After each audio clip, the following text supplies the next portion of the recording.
I'm 90. This one question from my granddaughter changed how I see everything. My name is David Larry. I am 90 years old, and I want to tell you something that I have been carrying around for a while now, something I did not fully understand until a 16-year-old girl sat down next to me one afternoon and asked me a question so simple it almost broke me open. I was born on the 16th of January 1936 in Fairhope, Alabama, Baldwin County. It was a small town, the kind where everybody knew your father's name before they knew yours. My father was Harold Larry, a quiet, serious man, a man who worked hard and said little. I watched him my whole childhood and thought that was how a man was supposed to be. Head down, hands busy, always moving toward the next thing that needed doing. I am 90 now, and I will tell you plainly, I do not have the energy to dress things up or make them sound better than they are. My body reminds me every single morning that I'm close to the end of whatever this has been. I wake up slowly. I move slowly. Some mornings I sit at the kitchen table for a long time, and I just look out the window at the yard and I think. That is most of what I do now. I think. I have 2 grown children, Michael, born in 1963, and Caroline, born in 1966. I have grandchildren, several of them, and 4 great-grandchildren who I still marvel at every time I see them, because I cannot quite believe I have lived long enough to hold them. I was married to a woman named Ruth. I married her in 1960 when I was 24 years old. She was the best thing that ever happened to me, and I did not always act like I knew that. She passed away a few years ago from pancreatic cancer. It moved fast. That is what they always say about that particular illness. It moves fast. 1 month she was here, and a few months later she was gone, and the house became a completely different kind of place. But I'm not starting there. I want to start with my granddaughter, because she is the reason I am telling you any of this. Her name is Lily. She is 16. She is one of Michael's children. She is a quiet girl, not unfriendly, just careful with her words. She thinks before she speaks, which is something I have always respected, even in young people. Maybe especially in young people. One afternoon she came to visit me. It was an ordinary Tuesday. She sat down in the chair across from me, and she looked out the window for a while, and I could tell something was sitting on her. I did not push. I have learned at 90 that you do not push. You just stay present and wait. She turned to me eventually and she said very quietly, "Grandpa, does it ever feel like nothing you do actually matters?" I looked at her for a long moment, because I recognized that question. I knew that question from the inside out. I had asked it myself at 35, lying awake in the dark, wondering if anything I was working toward was worth the cost. I had asked it at 50, standing at my father's grave the year he died, wondering what his life had added up to, and whether mine would add up to the same invisible sum. I had asked it at 70 after Ruth died, sitting in a house full of objects and photographs, and a silence so complete it had weight. But here was Lily, 16 years old, with her whole life ahead of her, asking the same question I had asked at the far end of mine. That hit me somewhere I was not prepared for. I told her to give me a minute. I looked out the window. The yard was very still. There was a bird on the fence. I watched it for a moment, and then I looked back at her and I said, "Yes, it has felt that way, many times." And she looked relieved, which surprised me, like she had been worried it was only her. And then I tried to tell her what I actually believed to be true, not what sounds good, not what a greeting card would say.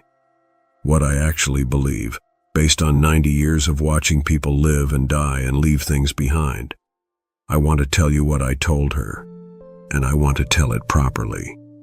So give me a little time. We live in a world that has a very specific idea of what it means to matter. You have to be known. You have to have a following, an audience, a platform.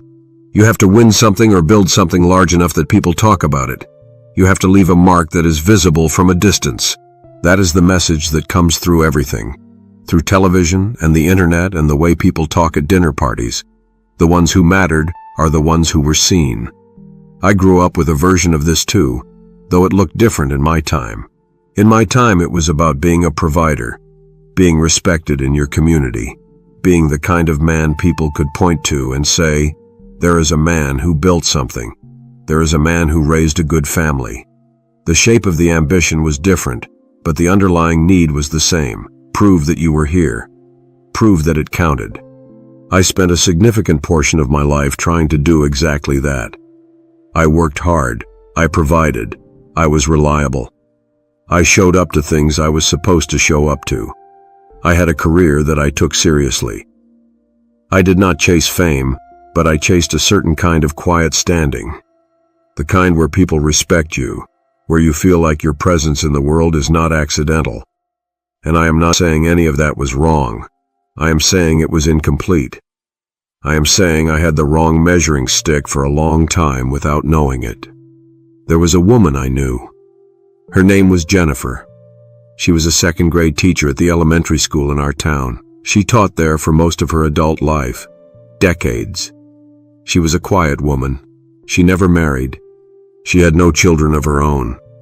She drove the same unremarkable car for years. She lived alone in a small house not far from the school. She was not the kind of person who filled a room when she walked in. She was just steady, consistently, quietly, reliably steady. When she retired, the retirement party was small. I remember thinking at the time that it seemed like modest recognition for so many years of work. There was a cake and some remarks and a little gift, and then it was done. She seemed fine with it. That was the strange thing. She seemed genuinely fine. She passed away a few years after she retired. She was not young, but it still felt sudden in the way that all deaths feel sudden to the people left behind. Her funeral was not small. I was not prepared for how many people were there. The church was full, more than full. People were standing along the walls, and one by one, people stood up and spoke about her. A doctor who had grown up in this town said that Jennifer was the first adult outside his family who ever told him he was smart. He said she said it simply, the way you state a fact, not as encouragement but as information, and that he had held on to it for 40 years. A woman who ran a non-profit in another state said that Jennifer had been the one to teach her to read, not just technically. She meant that Jennifer had been patient with her when no one else had been, had stayed after school with her week after week until something clicked. A man who taught school himself said he became a teacher because of Jennifer, because she made the classroom feel like a place where a person could be safe and curious at the same time. And he had wanted to make that feeling for other children his whole life. I sat there listening, and I kept thinking about the retirement party, the small cake, the modest remarks. I kept thinking about how from the outside, if you had measured her life by its visibility, by its recognition, by its scale, you would have said it was a quiet life, a contained life, a life that happened mostly in one room, with small people who would grow up and scatter and move on. But the room was full. The room was full of people whose lives had been shaped in ways they were still carrying decades later, and she had never known. She had gone home every afternoon and prepared her lessons and gone to sleep and come back the next day, and she had never known what she was doing. That is the thing I want you to understand. The things that matter most often have no announcement. They do not announce themselves while they are happening. You do not feel significant in the moment of being significant. You feel ordinary. You feel like you are just doing what the day requires of you. I have thought about this for a long time, and I believe it is true. Real weight, real influence, the kind that actually reaches into a person and changes something. It almost never comes with fanfare. It comes quietly. It comes through showing up. It comes through paying attention. It comes through the kind of ordinary consistency that looks, from the outside, like nothing in particular. Let me tell you about when I was 35. I was struggling. I am not going to dress it up. I had made some decisions in my early 30s that did not turn out well. A business venture that I had put too much of myself into had collapsed. I had borrowed money from people I should not have borrowed from. I had let the stress of it turn me into someone I did not like very much. I was drinking more than I should have been, not in a dramatic way. I was not falling down or missing work. It was the quieter kind of problem, the kind where you use it to get through the evenings, the kind where Ruth would look at me sometimes with a particular expression that I understood perfectly and chose to ignore. There was one night when things felt very low. I do not want to make it sound more dramatic than it was, but I was walking past a bar and I was going to go in, and it was not the first time I had done exactly that, and I knew somewhere in myself that the night was not going to end well. A man I knew, not a close friend, just someone I had worked with briefly, a man named Joe, came out of a diner next to the bar right at that moment. He saw me and he said, casual as anything, "David, you eaten? Come and have some coffee with me." That is all he said. We went in and we sat down and we had coffee and we talked about nothing in particular. His job, some local news, something about his car, normal conversation between two people who were not especially close. He did not look at me with concern. He did not ask me if I was doing all right. He did not try to help me. He was just there. I went home that night instead of into the bar. I do not know if Joe ever thought about that evening again. I have no reason to believe he did. He was just a man who was hungry and saw an acquaintance and invited him for coffee. That is all it was. To him, probably, it was a completely forgettable Tuesday. It was not forgettable to me. I think about Joe still. I think about how he did not do anything large. He did not save me in some grand sense. He just occupied the same space as me at a critical moment and was ordinary and decent, and that was exactly what I needed, in a way I could not have told him, or possibly even explained to myself at the time. That is what I mean. That is what I am trying to say. Ruth understood this naturally. Ruth did not need to learn it the hard way the way I did. She was just built with it somehow. She used to write letters to people, handwritten letters on actual paper. Long after it stopped being something people did routinely, Ruth kept writing them. She would write them to old friends, to neighbors who had moved away, to people who had been through something difficult, to people she hadn't spoken to in years but had been thinking about. I used to tease her about it gently. I would say, "Ruth, you could just call." She would smile and keep writing. After she died, when I was going through things, people started reaching out to me. Some of them I had not heard from in years, and one after another they said the same kind of thing, that a letter had arrived from Ruth at a moment when they needed it, that they had kept it, that they still had it somewhere, in a drawer, in a box. One woman said she had read it so many times it had soft creases in it from being folded and unfolded. A man I barely knew said he received a letter from Ruth the week his mother died, and that he had read it to his children years later when they were old enough to understand it. Ruth never mentioned any of this. She did not write those letters because she expected them to matter. She wrote them because she was thinking of someone and she wanted them to know. That is the entire explanation. She cared about people and she was not embarrassed about it, and so she acted on it in the small, direct way available to her, which was to pick up a pen and a piece of paper. She did not aim to matter. She just cared. And caring, done consistently and without expectation, turns out to be one of the most lasting things a person can do. I did not always understand that while she was alive. I want to be honest about that. I was often focused on larger things, work, decisions, plans, things that felt important in a way that was legible and respectable. I loved Ruth, but I was not always present with her. I was in the same room, but I was not always there. I learned to be more there as I got older. I got better at it, but I still wish I had been better at it sooner. That is the regret that lives with me most quietly and most persistently. Not the business that failed, not the money that was lost, The times I was distracted when I did not need to be. Time is a strange thing when you are young. It feels like something you have in large supply. You spend it the way you spend money when you are not worried about money, carelessly, without thinking, assuming there is more. You tell yourself you will be more present later. You will slow down when things settle. You will have that long conversation when there is less on your plate. You keep the important things in a category called later.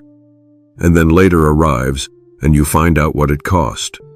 I'm not saying this to frighten you. I am saying it because it is true, and because I wish someone had said it to me plainly when I was young enough to do something about it. Not as a warning, just as a fact. The way you would tell someone about a road that has a sharp turn they might not see coming. Michael, my son, is in his 60s now. He is busy. He works hard.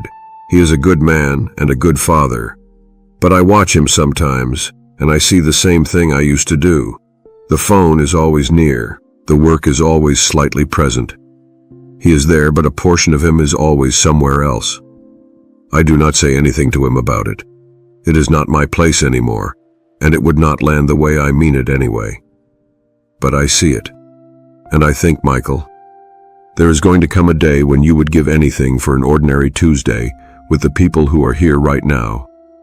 I know because I'm already in that day. I have been in that day for a while. The people who shaped my life the most were not the impressive ones. I have met impressive people. I have been around people with titles and accomplishments and a kind of confidence that comes from being successful in visible ways. Some of them were fine people. But when I think about who actually reached me, who actually changed something in me or caught me at the right moment, or made me feel like I was not alone in a way that stayed with me, it was almost never those people. It was Joe with his coffee on a Tuesday. It was Ruth with her letters.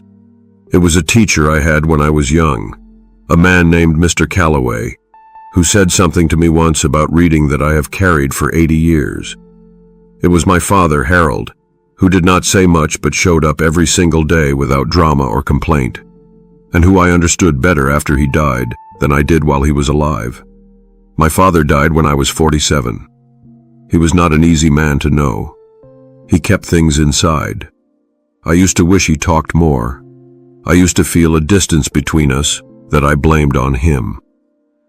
After he died, I started to understand that he showed his love in the way he had been taught to show it, which was through presence and reliability and work. He was always there. He never left. That was his language, and I spent most of my youth not recognizing it as language at all.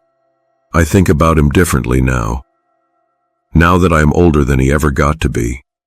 Lily sat across from me that afternoon and asked if it ever feels like nothing you do actually matters. And I told her this.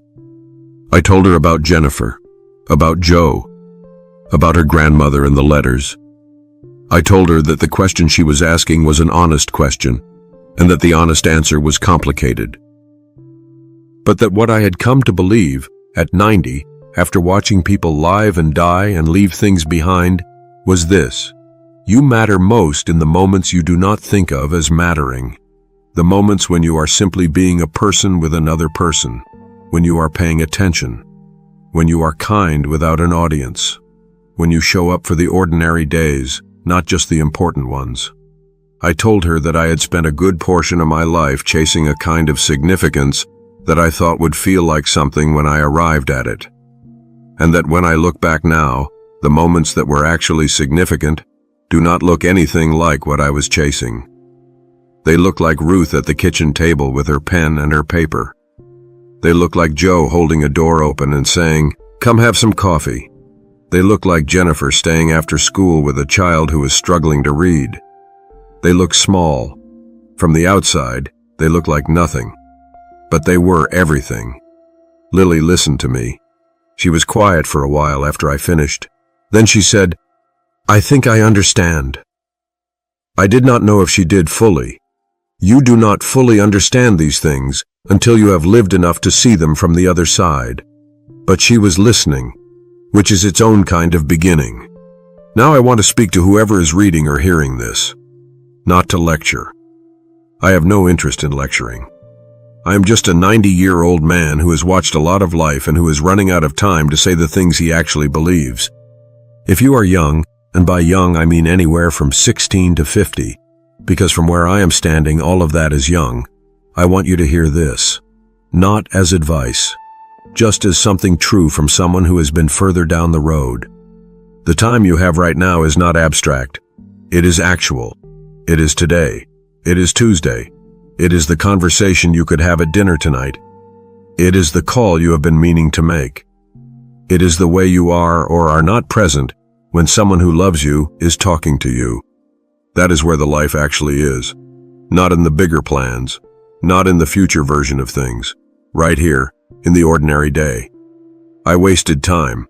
Not all of it, but enough. I was distracted when I did not need to be. I delayed things that could not wait as long as I thought they could. I measured myself against a standard that turned out not to matter much at all when I finally put it down. You do not have to do that. You do not have to be 90 to understand it.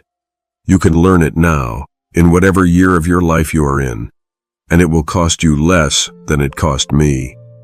Take care of your body, not because of how it looks, because it is the vehicle for everything else, and you will not understand how precious it is until it starts to fail. Move. Eat carefully. Sleep. These things are not vanity. They are how you stay present for your life. Invest in the people around you, not the impressive ones necessarily, the ones who are actually there, the ones who would come if you called. Give them your real attention, not the leftover attention that remains after everything else is done. Be honest, not harshly, but honestly.